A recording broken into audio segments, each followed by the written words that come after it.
Hello, and welcome back to Hoi 4, Equestria War, Yale Rhetoric, currently under Rector Magnificence Mickelson, though not sure how long that'll stay the case. For a long time, Yale has been divided between those who live in the marble halls of university and those who live without it. I think that's still the same thing, despite us fixing it to a degree. Gamia is known for its biology department. While most universities have codes of conduct that restrict their attempts to conduct experiments on the living, this university is dedicated to a pure form of knowledge acquisition. Yeah, a pure form of knowledge acquisition. That sounds like a great thing, right? Right, everybody? I think that sounds like a real great thing. Certainly. Definitely. Nothing suspicious about that.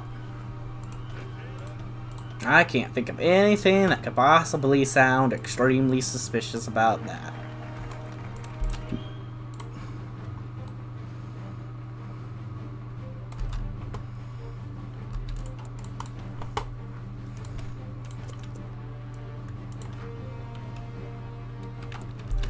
Unlimited potential. With Yale quickly turning away from conventional ethics, there's an opportunity to remove the last obstacle to scientific progress. By altering guidelines and regulations that restrict unlimited experimentation, our full potential will finally be discovered. We're gonna lose that political power we gained. Woo. We have learned much from our studies, and our people enjoy much healthier lives because of it. Let us hope they don't ask how these breakthroughs happened. Yeah. I'm sure it'll be fine, you know.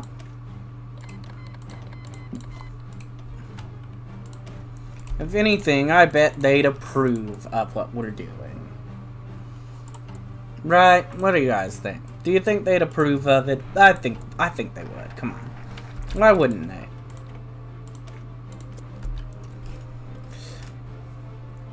Encourage student research. The students, especially the younger ones, are still a bit wary of going along with our methods. However, there's much potential in Gamia, and we must encourage these Griffins to let go of any morality they adopted outside these walls. Progress is the ultimate goal.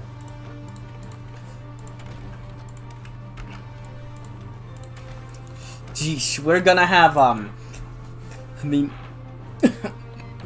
I don't really need 5 research slots to do all the things I usually do, but sure. More research slots. Woo!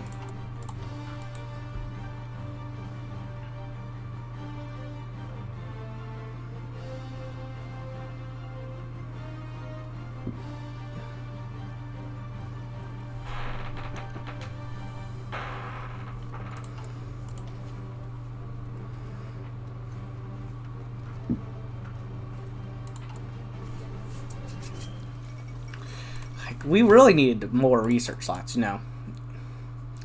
I really don't know how we'll survive with this many.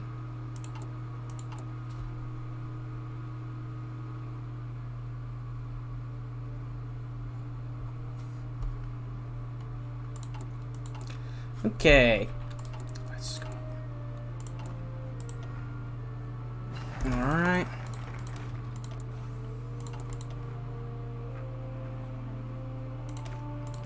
Let's do that. Let's see.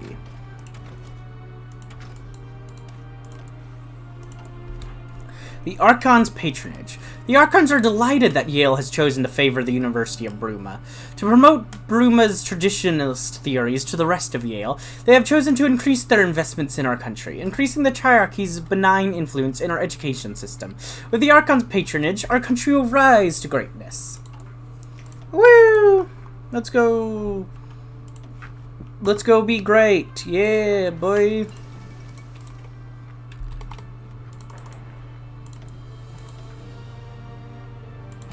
Alright, alright, alright. Good, good, good. Let's upgrade our knights some.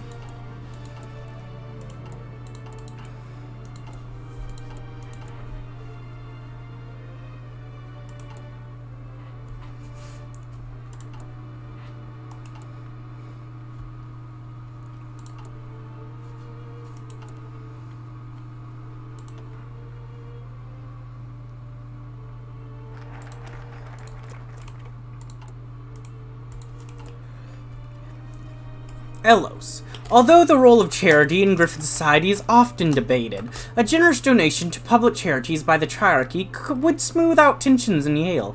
Many commoners question the renewed prevalence of religion in our society. When we can show the best side of the temples, their concerns will melt like dew in the sun.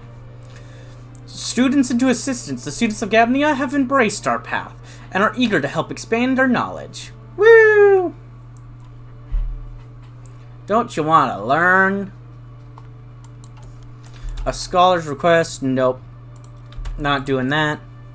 I've never seen it work.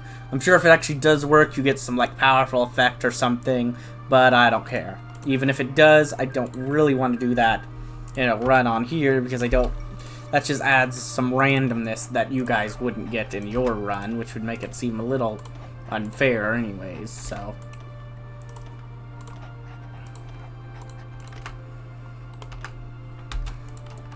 Just using up my command power. Don't want to waste any. Chinese chicken is done. Okay.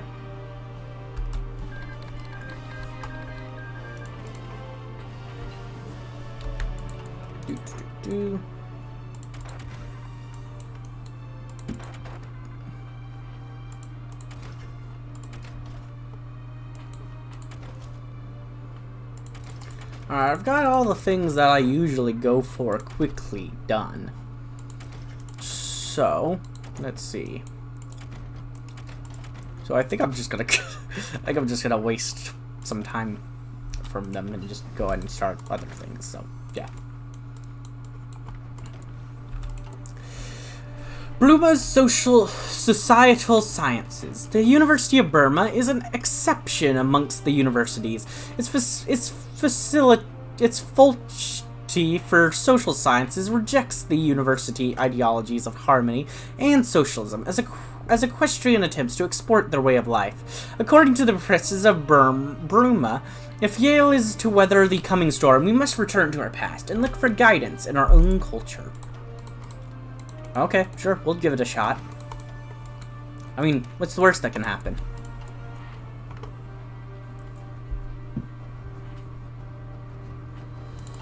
We might as well try. Why not?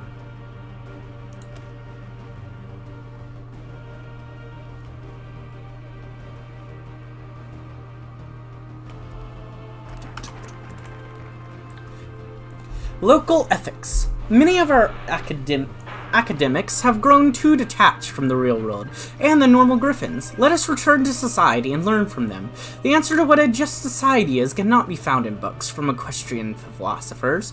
The answer is out there, in the street. All we need to do is look. Beautiful. Yep. As always, Prywin wins. They keep winning repeatedly. Okay. Alright. Good.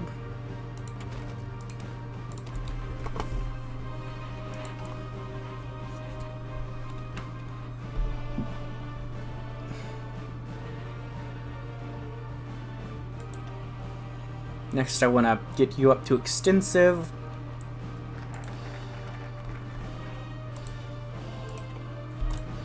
There we go.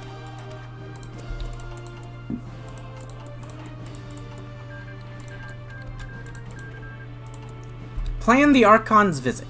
His Holiness Archon Proteus III is the embodiment of the traditional values that will save Yale from the culture-destroying ideologies of republicanism and socialism.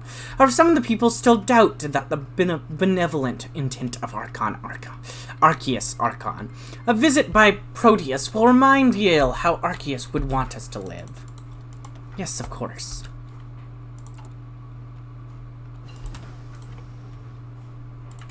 That sounds wonderful.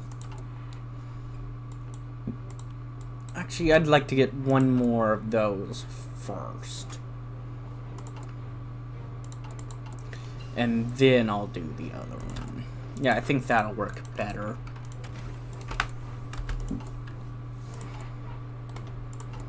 There we go. And now the next one will go to support.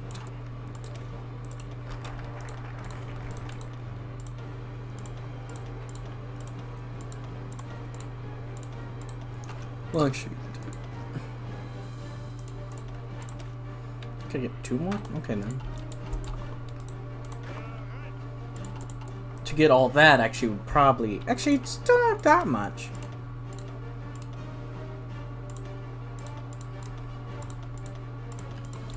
Alright, let's go ahead and fully upgrade up. Motivate the students. University students are interesting. They have learned so little. Whoop. No, first, an invitation for Archon Proteus. The sword and shield movement had been gaining popularity amongst the commoners and intellectuals alike, with a renewed focus on virtues, religion, and military culture. But to ensure their success, the University of Bruma, which recently invited Prelate Michael onto their executive board, carefully planned their next step. Many Griffins still questioned Sword and Shield, especially those Griffins who were swayed by the false promises of Christian ideas, such as socialism and harmony. There was one Griffin, however, who could help shore up support for the cause, even though he was not the greatest fan of public appearances. Archon Proteus, highest in the priesthood of Arceus, and Michael's superior, would remind the Griffins of Yale of their duty to their gods. Bruma University would invite Proteus for a visit to inspect and bless the standard for a new regiment for the student militia. Hopefully that would entice the Archon, who sometimes acted more like a knight than a priest, to come and support the Sword and Shield movement. The prelate and university would make sure that this event would be a great celebration. University students are interested. They have learned so little, yet they think they understand so much. The student body of Bruma already knows their place, working tirelessly to improve Yalish society. It is time that the student bodies of other universities follow this example. Sure, why not? I think that sounds like a good idea. Hey everyone, be more motivated.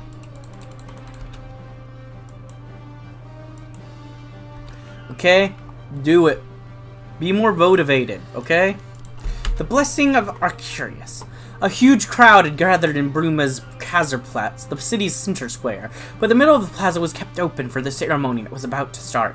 Firstly, the Archon appeared on the balcony of the city hall, to the roaring cheers of the crowd. The chivalrous and down-to-earth Proteus was immensely popular with the public, and many traveled for hours just to catch a glimpse of him. Behind him, at a respectable distance, Prelate Michael took his position, smiling at the crowd's adoration for the Archon. Proteus seemed to instantly connect to the Griffin's presence, making them forget everything else.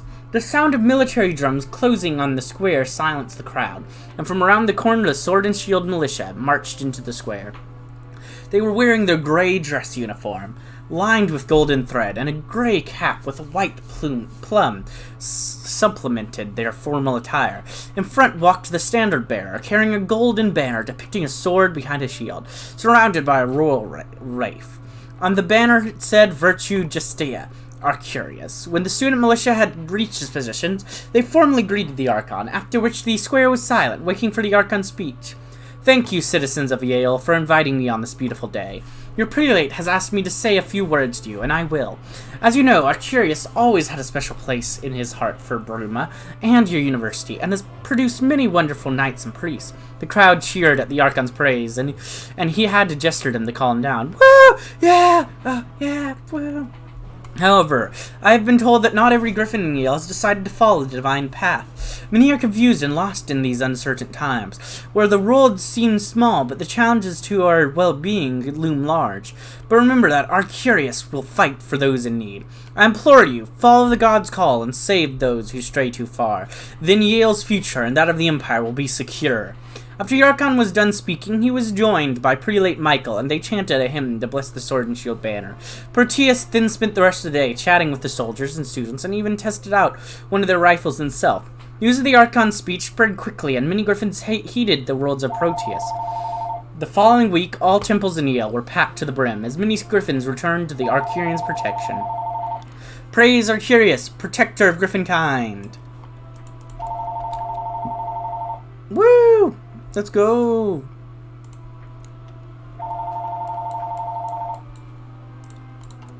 Alright.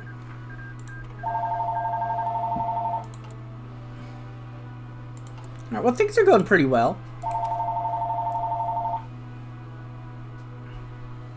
Hello. Please leave a message After the tone. The common cause. Now that every Griffin is in agreement with the importance of incorporating our culture into government, we can work on the task at Claw. More government discretion will be needed to implement this, and several rights will have to be temporarily restricted to ensure that the process proceeds smoothly. Woo! Let's go!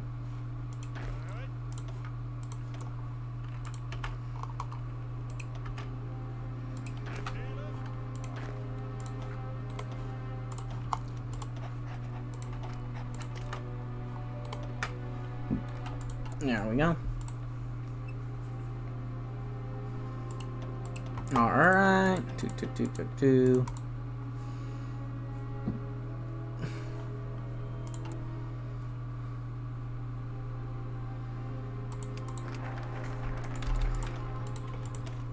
Griffin biology.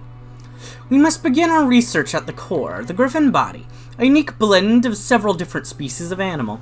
It is clear that the Griffin has adapted to a level of complexity beyond anything else on the planet. Some Griffins even have potential for certain types of magic, further proving our superiority.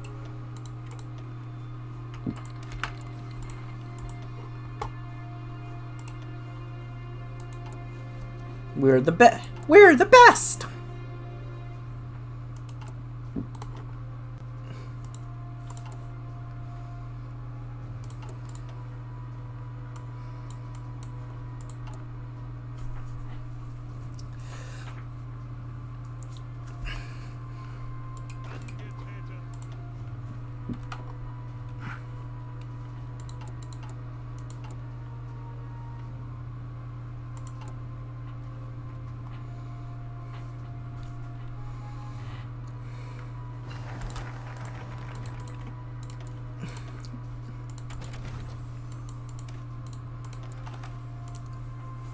Alright.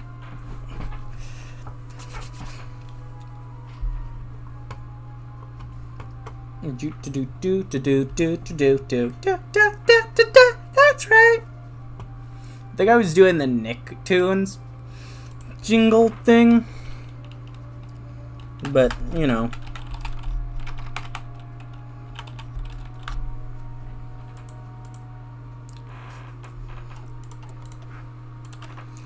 Delve deeper. Our research is expanding our fields of vision, and the future is becoming ever clearer. The Griffin body and its energy, divine essence, life itself, these are not, should not, be the domains of just the gods. Understanding our and manipulating these essential concepts is within our reach. We must delve deeper. Deeper, deeper, deeper. As deep as we may go. You must delve into the mind of the Griffin.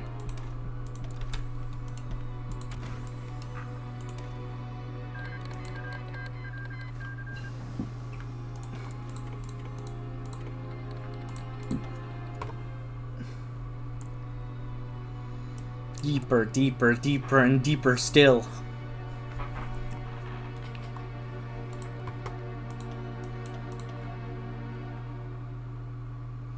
It is what we must do. It is what we have to do.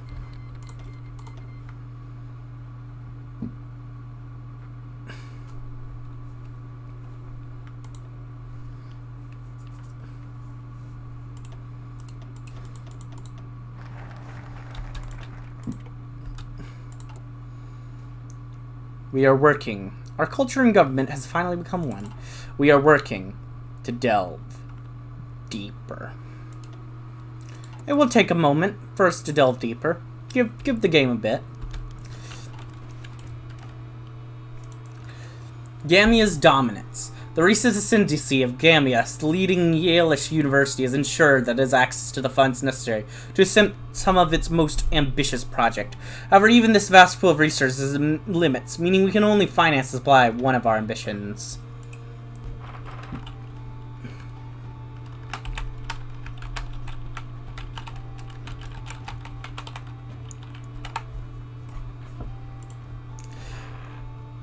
The first is known as Project Offstock. tongue, which looks to build upon the legacy of the fabled Professor Lazarus, an ancient scholar who hoped to find a means of achieving immortality. Recently, our enchants have theorized that Lazarus' theories were sound, and they were merely lacking the advances of medicine we now possess. Perhaps we can sustain life beyond the grave. The second is titled Project Wayne, which looks to bridge the distance between the heavens and our own realm. It is hoped that the modern developments in astronomy and communications we can procure the heavens and open up a line of communication between the gods and mortals, allowing us means to access divine knowledge directly from the source. With Oshtung, we can bring back the greatest minds of Griffin history, and with Wayne, we can have access to omnipotence. We are going to bring back the greatest minds. That is my path. Life, as is commonly understood, has a definitive end. However, science may yet piece the veil that separates the living from the dead and retrieve a soul lost to our world. Imagine the implications. I might do another. I might do another series where I just go back and do that other path, because both are definitely interesting. No, I haven't done the full other path. This path, I've done, but I haven't, what's it called? I haven't read everything, but I've done it all. Let's see. Yeah.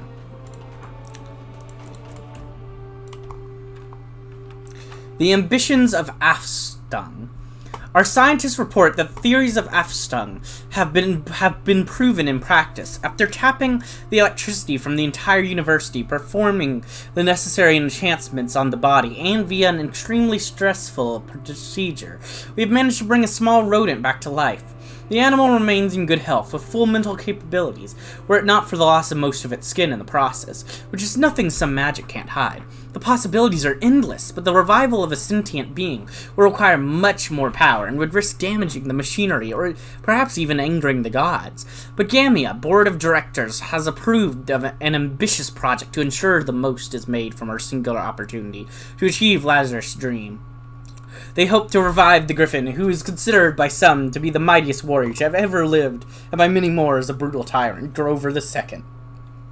The life of the Emperor's second greatest leader ended tragically at the hooves of the river ponies, with the Emperor's remains being enshrined in Griffinstone. If we were able to retrieve them, they could hypothetically be brought back to life in Yale. And it is possible that they could be reanimated, allowing us access to the greatest military mind in Griffonian history. Locate these bones. They will be the ultimate test of our project. Here we go.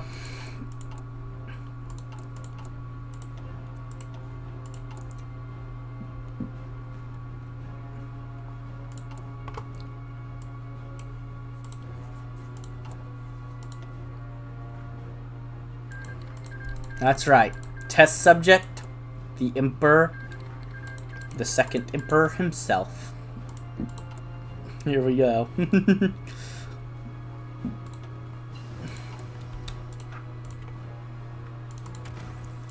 Alright.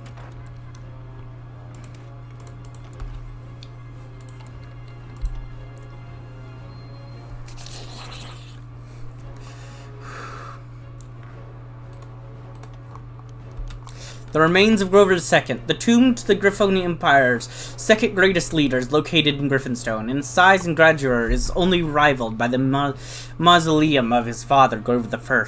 However, the tomb is a pitiful state of disrepair, having been neglected for decades. Like the Empire, it is but a shadow of its former self.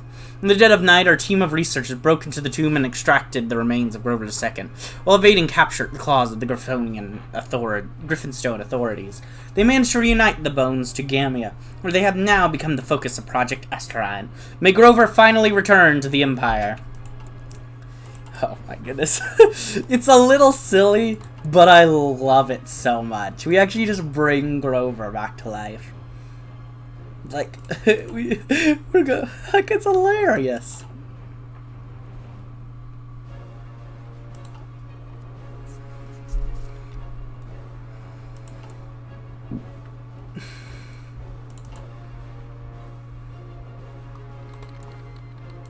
Oh, Oh, Strawberry Duchy said bye. Well, Bronze Hill stayed, but Therista's at war, and Strawberry Republic just is... Okay, well, you're not having fun, it seems.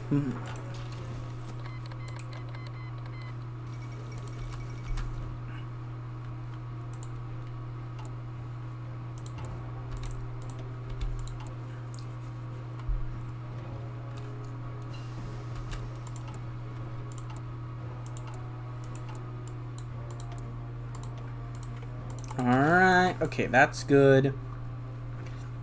Let's see. These can still give me some special forces upgrades, though, at least the early ones. Artillery, this can give all artillery. Armored.